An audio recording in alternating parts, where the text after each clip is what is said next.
Kupovina uz administrativnu zabranu je sada još jednostavnija. Sve počinje prijavom na tvoj Shopster nalog. Ako ga još nemaš, možeš da ga napraviš brzo i lako u svega par koraka. Zatim, izaberi proizvod koji želiš da kupiš. Samo obrati pažnju da vrednost proizvoda bude između 8.000 i 180.000 dinara. Kada pronađeš ono što ti treba, klikni na Naruči, izaberi dostavu na adresu i popuni svoje podatke. Kao način plaćanja odaberi administrativnu zabranu, izaberi svog poslodavca iz spadajućeg menija i unesi podatke iz lične karte. Nakon toga potvrdi porudžbinu.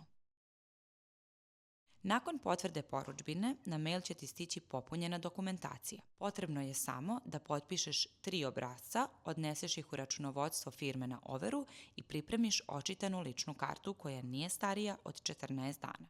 Ako tvoja lična karta nema čip, dovoljna je fotokopija. Skeniranu dokumentaciju pošalji na mail adresu adz.prodaja@shopster.com, a mi ćemo nakon provere poslati sve informacije za slanje originala na adresu Vladimira Popovića 38-40 11.070 Novi Beograd. Kada potvrdimo prijem dokumentacije, tvoja narudžbina kreće u isporu. I to je sve. Sada ti preostaje samo da sačekaš svoju porudžbinu na adresi. Tražiš, nađeš. Shopster.